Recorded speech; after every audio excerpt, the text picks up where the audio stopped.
2013년 5월 14일에 쓴 글입니다. 춘천은 인구가 늘어야 할 것 같습니다. 춘천의 인구가 27만 6천이라는 숫자에서 벌써 3에서 4년 넘게 정체되어 있습니다. 왜 춘천의 인구가 27만 6천에서 벗어나지 못하고 있을까요? 전철도 들어오고 ITX도 운행하고 고속도로도 이미 완공이 되어 이용이 가능한데, 그래서 수도권과 교통도 많이 좋아졌는데 말입니다. 춘천의 주요 사업이 인구가 늘어날 수 있는 것에 집중된 것이 아니라 공지천과 약사천에만 집중된 이유이기도 합니다. 공지천과 약사천 사업이 필요했겠지만 경제가 어려운 시기에 지역민들의 수익 증대를 위한 사업에 우선을 하고 인구 증가를 위한 실질적인 사업을 우선시하였다면 지금쯤 춘천시의 인구는 벌써 30만을 넘어야 정상일 것입니다. 요즘엔 교통이 좋아져서 서울에 있는 학원으로 자식들을 보내는 학부모도 늘고 있습니다. 이것은 춘천의 문화적인 시설도 제대로 갖춰져 있지 않았다는 것입니다. 수준 있는 사교육조차도 춘천에서는 받지 못하는 것이 춘천의 가슴 아픈 현실입니다. 춘천은 생산 기반이 취약합니다. 춘천시에는 4개의 대학교가 있어서 충분히 잠재적인 성장 동력을 갖추고 있으나 졸업을 하는 젊은이들을 본인들이 공부하며 청춘의 희로애락을 함께한 춘천에서 월급을 받고 일을 할 수 있는 마땅한 기업체들이 없습니다. 결국 대부분의 대학 졸업자들을 우리는 수도권에 빼앗기고 있습니다. 도시의 성공과 실패를 가르는 것은 결국 사람입니다. 똑똑한 사람들을 끌어들여 교육시키고 이들이 섞여 협업하게 해야 살아남습니다. 이런 사람들이 모여있으면 도시는 시대 변화에 빠르게 대처하고 더 나아가 변화를 이끕니다. 도시의 성공은 높은 수준의 교육을 받은 인재들과 열정적인 중소기업들, 창의적인 시민 집단, 서로 다른 산업 간의 창조적인 상호작용 그리고 다양성에 달려있기 때문입니다. 춘천이 발전하기 위해서는 제일 먼저 30만 춘천이 되어야 합니다. 그리고 지속적인 인구 증가 요인을 만들어 춘천이 자생적으로 충분히 운영이 되는 도시로 만들어야 합니다. 자영업을 성장시키기 위한 정책들이 개발되고 실행에 옮겨져야 한다. 시장의 업적을 과시하는 전시용 건설 공사들을 줄이거나 없애고 실질적으로 시민들의 삶을 윤택하게 하고 일거리를 창출하여 살기 좋은 춘천을 만들어 나가야 합니다.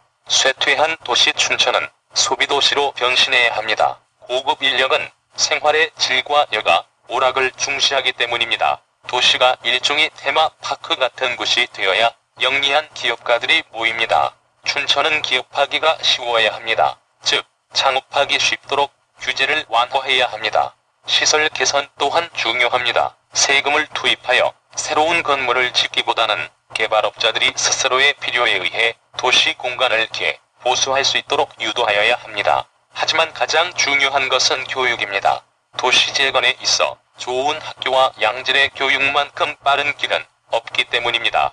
젊고 활력 있는 춘천시로의 새로운 리브랜딩과 이미지 재구축이 절실히 필요합니다. 선거 때마다 후보들이 공약으로 내거는 50만 춘천시는 그냥 되는 것이 아닙니다. 지난 시장 선거에서 그리고 지난 국회의원 선거에서 인구 50만의 도시 춘천을 만들겠다던 그 당선자들은 지금 무엇을 하고 있나요? 그들의 정책에는 진정으로 인구 50만을 만들겠다는 정책이 있기는 했나요?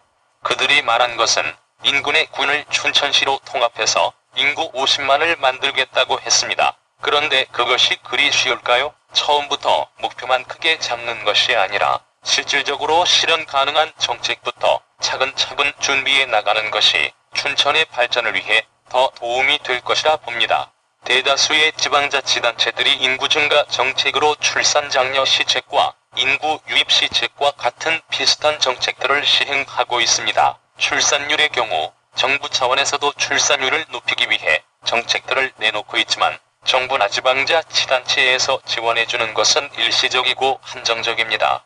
그러나 최소 20년 정도 필요한 양육비, 교육비와 같은 장기적 경제적 부담에 대한 해결책 없이 아이를 많이 낳으라고 하는 것은 무책임한 일입니다. 출산율을 높이기 위해서는 교육비 부분이 반드시 해결이 되어야만 합니다.